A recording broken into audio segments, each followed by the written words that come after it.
मंगल Dhillon channel एक ऐसा channel जो आपका जीवन बदल सकता है, जैसे अब तक बहुतों का जीवन बदल चुका है। मंगल ढिल्लोन चैनल। नमस्कार, आदाब, सत श्री अकाल। दोस्तों, कई लोगों ने हमसे रिक्वेस्ट की कई बार कि ये जो कॉन्वेंट स्कूल्स हैं, जो क्रिश्चियन लोग अपना प्रचार करते हैं, इसके बारे में भी आप कोई वीडियो बनाएं अवेयरनेस के लिए। देखिए, मैं एक पहले भी वीडियो में इसका जिक्र कर चुका हूं।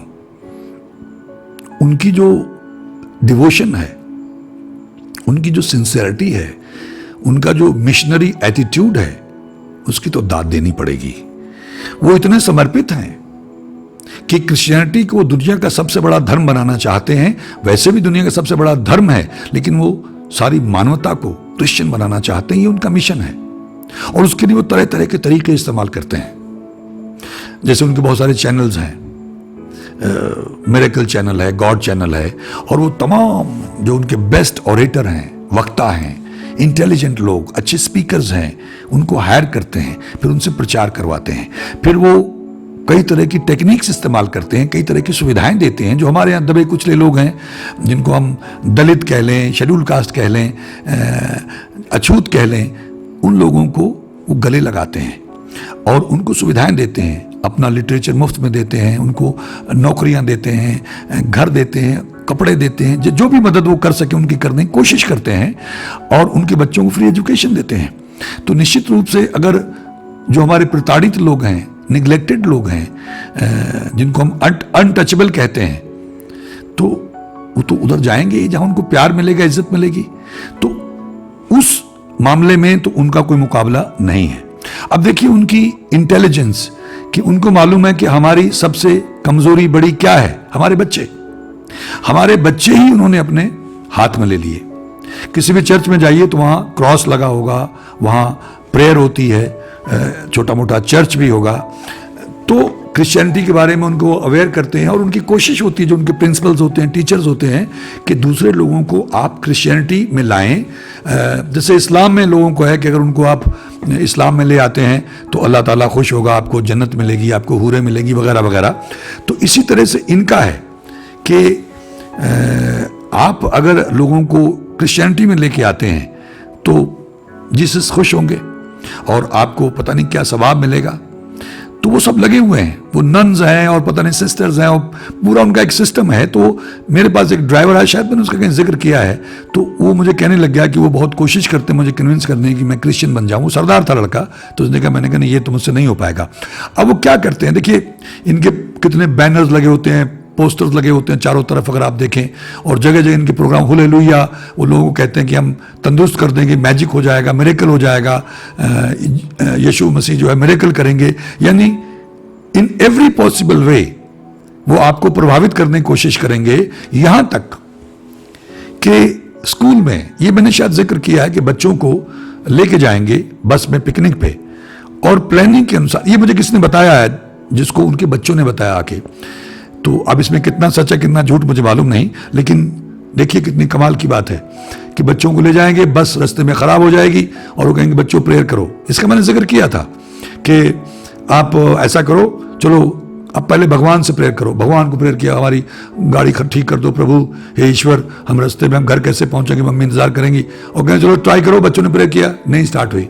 फिर चलो भाई ऐसा करो, अल्लाह से प्रेयर करो, सब लोग अल्लाह से, अल्लाह हमको घर पहुंचा दे, हमारी गाड़ी चला दे, ठीक कर दे, स्टार्ट करो भाई, देखो नहीं हुई। उसके बाद कहेंगे चलो भाई वाहिगुरु से करो, तो सब लोग वाहिगुरु, हे वाहिगुरु, हमारी गाड़ी ठीक कर दो, हम अपने घर कैसे जाएंगे, मम्मी डैडी इंतजार कर रहे हैं, चलो भाई ट्राई करो, बच्चों ने प्रेयर किया है, नहीं हुई। फिर चलो जीसस से प्रेयर करते हैं, तो सब लोग जीसस को, जीसस हमारी मदद करो, हम रास्ते में फंस गए हैं, हमारी गाड़ी ठीक कर दो, हम घर कैसे पहुंचेंगे, मम्मी डैडी इंतजार करते हैं, चलो ट्राई करो, गाड़ी स्टार्ट हो गई।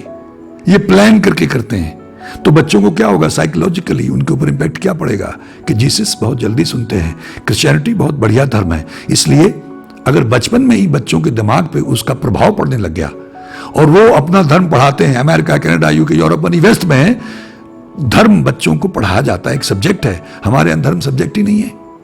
हमारे यहाँ अलग अलग धर्मों के लोग हैं। तो अभी बीजेपी सरकार कहने लगी थी गीता पढ़ाई जाएगी, तो भाई उसमें मुसलमान भी है, हिंदू भी है, क्रिश्चियन भी है, तो कैसे गीता पढ़ाओगे सबको? आप सारे धर्मों का सार पढ़ाइए ना, ताकि यहाँ राइट्स ना हो, कभी कोई दंगा ना हो। सारे धर्मों का सार पढ़ाइए, मॉरल एजुकेशन पढ़ाइए, जो खत्म कर दी गई है। भाई जैसे जैसे हम आगे बढ़ रहे हैं, हमको मॉरल एजुकेशन की ज्यादा जरूरत है, लेकिन उन्होंने खत्म ही कर दी। जो हमारे एजुकेशन मिनिस्टर रहे होंगे, जो हमारे पॉलिसी मेकर्स रहे होंगे, उन्होंने उसको खत्म ही कर दिया। तो वो लोग तो लगे हुए हैं, तो बच्चों के ऊपर हर तरह से वहां इंप्रेशन पड़ता है। अब देखिए, हम चाहते हैं कि हमारे बच्चे कॉन्वेंट में पढ़े। हमारे बच्चे अगर हिंदी बोलते हैं तो पीछे रह गए, पंजाबी बोलते हैं, गवर्नमेंट स्कूल में तो आप भेजेंगे नहीं। अब तो गांव-गांव लोग कॉन्वेंट स्कूल खोले बैठे हैं, तो वहां अंग्रेजी पढ़नी है, फिर उनको आइलेट्स करा के विदेश भेजना है। ये हमारा हाल हो गया है। तो मुझे ऐसा लगता है कि अगर हम लोग नहीं जागे, अगर हम लोग नहीं चेते, अगर हमने अपना एजुकेशन सिस्टम ओवरऑल नहीं किया, अगर हम अलर्ट ना रहे और हमने अपने बच्चों के ऊपर टाइम ना स्पेंड किया, तो निश्चित रूप से वो लोग कामयाब होंगे, क्योंकि वो तो मिशनरीज की तरह लगे हुए हैं। उनका बहुत बड़ा बजट है, वाटिकन से उनके सब बजट आता है, वाटिकन से, और वो लगे हुए हैं और तमाम जो ब्रेन्स हैं उनको इस्तेमाल करते हैं। या हमारे यहाँ सिखों में तो जिस बेचारे को कोई काम धंधा नहीं है, पढ़ लिख नहीं पाया, तो उसे कहे संख्या दिलवा के इसको चलो गुरुद्वारे का ग्रंथी बना देंगे बेचारा, चलो इसको थोड़ी तनख्वाह मिलेगी, अपने बच्चे पाल लेगा। हमारे यहाँ तो एटीट्यूड ये है। हमारे यहाँ तो मजबूरी में लोग ग्रंथी बनते हैं, शौक से नहीं। बहुत कम लोग हैं। जैसे टकसाल है, दमदमी टकसाल में संध्या दी जाती है, तो वहाँ ट्रेनिंग दी जाती है, तो वो अलग मामला है। वो एक अलग तरह की ट्रेनिंग है वहाँ पे। लेकिन ज़्यादातर क्योंकि ऐसा लिक्रेटिव कैरियर नहीं है, जैसे कीर्तन करने वाले उनकी किस्मत में होता है, उनके भाग्य में होता है, वो अंदर से उनको शौक होता है, भावना होती, तो वो कीर्तन करने लग जाते हैं। लेकिन ऐसा नहीं है कि कीर्तन करने में कोई बहुत बड़ा कैरियर है। तो लोग तो अपने बच्चों को कैरियर देखना चाहते हैं, डॉक्टर बनाएंगे, इंजीनियर बनाएंगे, प्रोफेसर बनाएंगे, विदेश भेजेंगे, यानी कुछ भी करेंगे, लेकिन ग्रंथी या कीर्तनिया नहीं बनाएंगे। तो ये तो धर्म का मामला हो गया हमारा। तो हम कैसे उम्मीद करते हैं कि आने वाले वक्त में हमारे बच्चे हमारे धर्म से जुड़े रहेंगे, जबकि माँ बाप के पास टाइम नहीं है, हर आदमी लगा हुआ है एक चूहा दौड़ में। तो जो क्रिश्चियन वर्ल्ड है, इवेंचुअली हो सकता है कि वो फ्लरिश करे, क्योंकि वो लोग तैयार हैं, प्रिपेयर्ड हैं, उनके पास प्लानिंग है, विजन है। हमारे पे हम तो लड़ते रहते हैं। हमारे तो टीचर्स का हाल देख लीजिए, टीचर्स अपनी नौकरी सबलेट करके चले जाते हैं, यहाँ तक के प्रिंसिपल भी, यहाँ तक के जो इंस्पेक्टर आते हैं चेक करने, वो भी किसी और को भेज देते हैं और तनख्वाहें लेते रहते हैं सरकार से। वो सबलेट करते हैं। मैं ऐसे लोगों को जानता हूँ, वो विदेश में जाके नौकरी कर रहा है, टैक्सी चला रहा है, कुछ और काम कर रहा है, और उसने अगर उसको 40,000 मिलता था तो यहाँ पे उसने 15,000 में एक बंदा रख लिया जो बेरोजगार था, तो वो वहां नौकरी करता है। निश्चित रूप से प्रिंसिपल भी कुछ देता होगा, मिली भगत होगी। तो हमारा तो हाल ये हो गया है।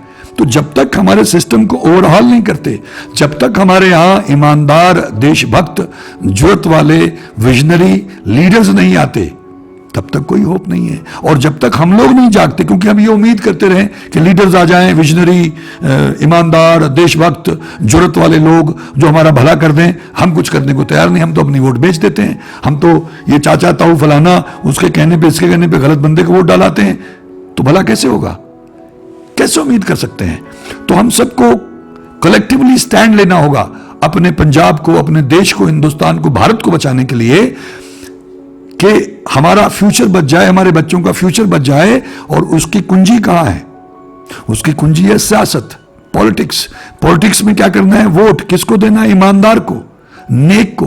नहीं है नोटा पे लगाओ, नहीं हो सकता वो भी आपको लगता ऑप्शन, तो भाई आप ईमानदार लोगों को ढूंढिए, उनको पुश कीजिए। अगर आप में जुर्रत है, विजन है, हिम्मत है, तो आप आइए आगे और आके खड़े होइए, लोगों को साथ में जोड़िए। अदरवाइज और कोई चारा नहीं है। क्योंकि जितने पढ़े लिखे लोग थे, एजुकेटेड लोग थे, संपन्न लोग थे, वो कहते हैं हमने नहीं जाना भाई इसमें, ये बहुत गंदा काम है और हमारे बस की बात नहीं है। जैसे मैं कहता it's not my cup of T, ये बहुत गंदी लाइन है भाई, इसमें बहुत मोटी चमड़ी चाहिए, मैं इस कीचड़ में नहीं घुस सकता, मेरे बस की बात नहीं है, मैं हाइपर सेंसिटिव आदमी हूँ। लेकिन अब मुझे लगने लगा कि अगर सभी लोग ये सोच के बाहर बैठे रहेंगे तो निश्चित रूप से वहाँ क्रिमिनल किस्म के लोग, बेईमान किस्म के लोग, भ्रष्ट किस्म के लोग, लंडा, लुच्चा, चौधरी, गुंडी, रन प्रधान, ये महापुरुषों का फरमान है, गुरुओं का फरमान है, वही हो गया। कलयुग रथ है अगंदा, कूड़ेदा रथवाह, ये आग का रथ है कलयुग, और कूड़, झूठ, फरेब, धोखाधड़ी इसका सारथी है। तो आप अंदाजा लगाइए, ये सब चल रहा है। तो इसमें अगर हम घर बैठे रहेंगे, अपने बहाने बना के, अपनी जस्टिफिकेशन दे के, तो फिर इसी तरह के जो लोग हमारे नेता हैं, जो उनका हाल है, भ्रष्ट हैं, बेईमान हैं, काम नहीं करते हैं, लूटते रहते हैं, वादा खिलाफी करते रहते हैं, अत्याचार करते रहते हैं, फिर तो यही होगा। उसमें क्रिमिनल लोगों ने भी अपनी अपनी जगह ले ली है, तो अब तो कहना ही क्या, सोने पे सुहागा हो गया। तो हम सबको मजबूरन निकलना पड़ेगा, हम सबको मजबूरन बात शुरू करनी पड़ेगी, डायलॉग शुरू करना पड़ेगा अपने आसपास। आप अपना हिस्सा तो डालें। अगर आप 25 वाट के बल्ब में उतनी रोशनी दें, 100 के हैं 100 की, 50 के हैं 50 की, जितने भी आपकी कैपेसिटी है, लोगों में अवेयरनेस जनरेट करने की कोशिश करें। मैं उम्मीद करता हूं कुछ मित्रों की बात पकड़ में आई होगी और वो इसका अनुसरण करने का प्रयास करेंगे। क्रिश्चियन लोग बना रहे हैं, यहाँ सिख भी क्रिश्चियन बन रहे हैं पंजाब में, उधर भी बहुत जगह शोर मचा था, केरला साइड में, साउथ में, तो वहाँ भी क्रिश्चियन लोग बन रहे हैं, क्योंकि वो लोग मेहनती हैं, डिवोटेड हैं। हम लोग लथार्जिक हैं, हम लोग हिपोक्रेट्स हैं, दोगले किस्म के लोग हैं, हम कहते कुछ हैं करते कुछ हैं। इसलिए हमारा भविष्य धूमिल है अगर हम नहीं जागते, नहीं चेतते हैं और कर्मठता से, डिवोशन से, ईमानदारी से, समर्पण से हम अपना कैरेक्टर, जो हमारा नेशनल कैरेक्टर खत्म हो चुका है, देश के लिए कुछ करना नहीं शुरू करते हैं, तो आने वाला समय कोई बहुत ज्यादा उज्जवल नहीं है, अच्छा नहीं कहा जा सकता। मैं उम्मीद करता हूं मित्रों की बात पकड़ में आई होगी और आप इसका अनुसरण करने की कोशिश करेंगे, ताकि कुछ तो भला हो, कुछ तो बचाव हो, कुछ लोगों को तो बचाया जा सके। आप सबका बहुत बहुत धन्यवाद। ईश्वर हम सबका भला करे। नमस्कार, जय हिंद, जय भारत। मंगल ढिल्लोन चैनल एक ऐसा चैनल जो आपका जीवन बदल सकता है, जैसे अब तक बहुतों का जीवन बदल चुका है। मंगल ढिल्लोन चैनल।